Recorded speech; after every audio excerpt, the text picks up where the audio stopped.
How you guys doing today? It's Dio from Shorter Heating and Cooling. I just wanted to give you a couple of tips on how we maintain your system to keep it running optimally and to keep it running efficiently.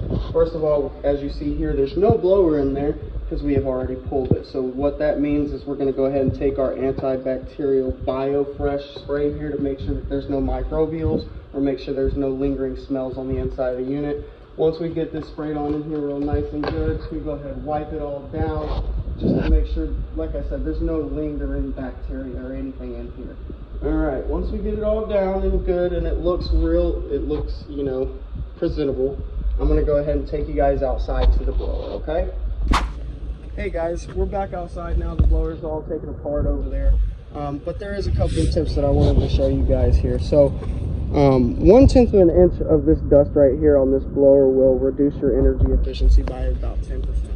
What does that mean? That means your system's going to be working harder and your energy bill will be going up because of how much dust is on this blower.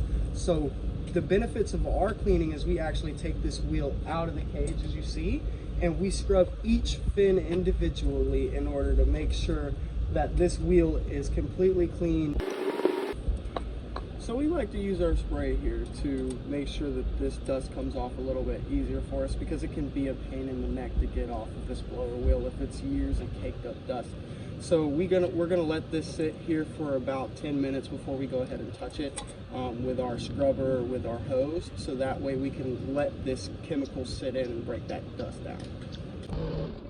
We actually get in between each fin of the wheel, and as you can see, if we zoom in here, we'll actually see just how much dust comes off of these wheels right here after we've sprayed it.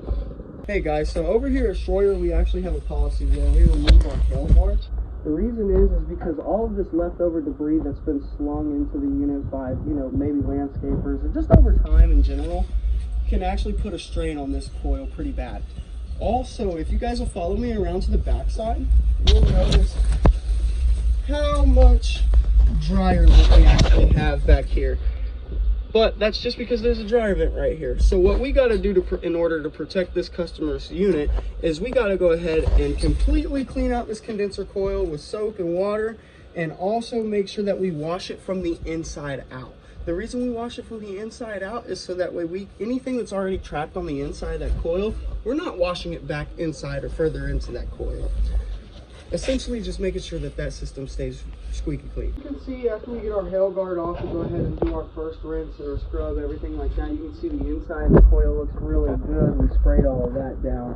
Also, the outside of the coil looks a lot better. If you come back out on this side, even after our first rinse, you can see how much lint has already gotten off of this coil. So now this coil is able to breathe again. Hey guys, so after the cleaning, we let the system run for about 10-15 minutes, and we still realized, you know, hey, the refrigerant still looks low even after cleaning both indoor and outdoor coils.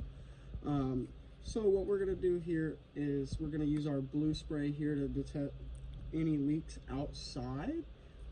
We've already done this inside and we weren't getting any hits, so this is where we're coming outside to go ahead and try and get the hits out here. So what we're going to do is we're going to go ahead and spray the bottom side of this accumulator here, spray our top side here, so we don't see nothing from our top side. Look closer down here from our bottom side where that big old rust spot is. You'll see a very small pinhole leak on the bottom of that accumulator.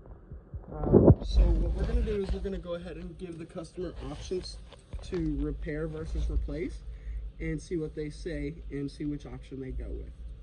Also, one of the things that we love to do on these maintenances is here we get underneath the unit right here, pull that filter out, we get under here. We also like to use this Viper drain pan treatment. The reason why I use this is because on our maintenances here in Florida, we get a lot of natural zooglia buildup in our drain line. If you don't know what that is, that's that little white snot mucus looking stuff that gets inside the pipes and clogs it all up. So then, you know, you have multiple service calls a year if you don't have a maintenance for a clogged drain line, and then you're ending up spending money you don't have to. But this little guy here, we just spray it down in there, give her a couple sprays. And we also did the pan already too. But I just wanted to show you just a demonstration on the PVC itself.